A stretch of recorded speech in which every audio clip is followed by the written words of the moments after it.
За сурагчтай энэ өдрийн мэндийг хүргье. За өнөөдрийн хичээлийн сэдв найруулгын төрөл, найруулгын хэв маягийн ялгаа. За хичээлийн зорилго найруулгын төрөл ба найруулгын хэв маягийг ялган таньж бүгдээрээ сурнаа. За найруулгын төрөл онцлог гэж байна. За найруулгын төрлийг дотор нь бичгийн ярианы гэж одоо хуваана.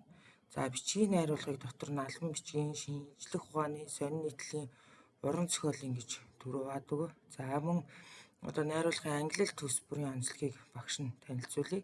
За албан бичгийн найруулга гэдэг нь хэрэг явдлын тухай дистралан, нарийн тоочин бичсэн баримт бичгийг хэл найруулга байдаг.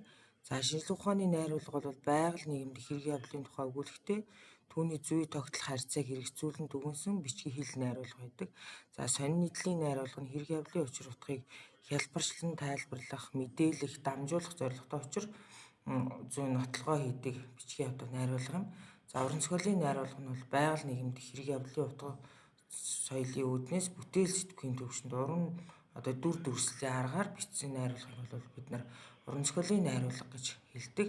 За найруулга бүрийн онцлогийг багш нь танилцуулъя. За албан бичгийн найруулга бол тогтсон загвартай байдаг. Утга санаа тодорхой үгийг шууд утгаараа хэрэгэлдэг. За уран ярууд өрсөлдөл байхгүй, сэтгэлийн өнгө аяс илэрхгүй. За захирсан, тушаасан, хүссэн өнгө аястай байдаг бол шинжлэх ухааны найруулга нь бол мэргэжлийн хүмүүст бол зориулсан хийсвэр ойлголт болгодог нэр томьёо ихтэй. За итгүүлж үнэмшүүлэх, танин мэдүүлэх бол зорилготой баталж нотлсон өнгө аястай байдаг. За сонин нийтлийн найруулга бол шин соргог мэдээллийг бол дамжуулах үүрэгтэй байдаг. За энийг бол цаг алдалгүй өргөнө. За шин санаа дэвшүүлсэн байна, шүүмжилсэн өөрийн үзэл бодлыг чөлөөтэй илэрхийлсэн байдаг. За уран дүрслэл, даалт санаа бүхий үг хэлхийг бол ашигладаг. За сэтгүүлч бичигчийн сэтгэлийн өнгө аясыг бол илэрхийлсэн баймж үнэлэмж бол их байдаг. За уран зохиолын найруулга гэдэг нь одоо зохиолчийн ур чадварыг харуулдаг, хэлний бүх нэгжийг хэрэгэлдэг, уран дүр дүрслэлийг өргөн хэрэгэлдэг.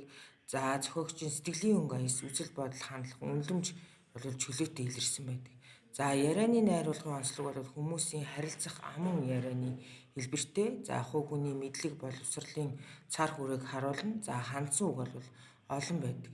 За найруулгын төрлүүдийн багш нь бас жишээнүүдийг авч үзсэн байна. Жишээлбэл ярианы найруулга бол илтгэл тавих, мэтгэлцээ хийх, чөлөөт ярих, өдөр тутмын яриа байдаг болвол албан бичгийн найруулга тогтоол, зарлиг, тушаал, захирамж, албан даалгавар, удамж, протокол, албан тоот гэх мэтчлийн энэ өргөдөл хүртлийн албан бичгийн төрлүүд байдаг. За шинжлэх ухааны болоод сонин нийтлийн найруулгын төрлүүдийг бас багш нь энд оруулсан байна тийм ээ.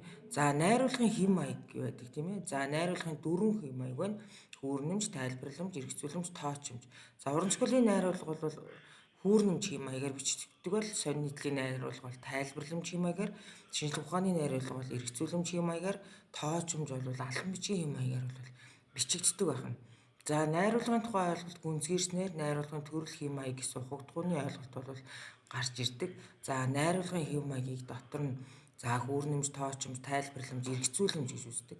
За жишээлбэл хүүрнэмж гэдэг бол цуврал зурагтай их төстэй, комикстэй, цагийн дараалалтай, эхнээс дуустал энгийн ойлгомжтой хүүрнэн өгүүлс их юм. За эхлэл гол төгсгөл гэсэн бүтцтэй байдаг. За тоочмж гэдэг бол хөрөг зураг хэлбэртэй одоо төстэй гэсэн үг тийм юм сүзэгдлийн гадаад дотоод шинжийг нэгэн цаг зэрэгцүүлэн зурмалсан их байдаг. За ямар за мөн тухайн юм сүзэгдлийн гол шинжийг өгүүлэх учир орон зай шинжтэй. За тайлбарламж бол тайлбарт зураг байдаг. За эргэцүүлэмж ч гэсэн бол хийсвэр зураг байдаг. За хүүрнэмжийг бид нэр 6 дугаар ангид үздэг, тоочмжийг 7 дугаар ангид, тайлбарламжийг 8 дугаар ангид, эргэцүүлэмжийг бол ингээд 9-өөс дээш 12 дугаар анги хүртлээр бид нар үздэг тийм ээ. За багш нь мөн энэ бүдүүвчээр тайлбарлсан байна. За анхаарал хандуулсан та бүхэндээ баярлалаа. Хичээлийн дараах сорилоо хийгээрэй.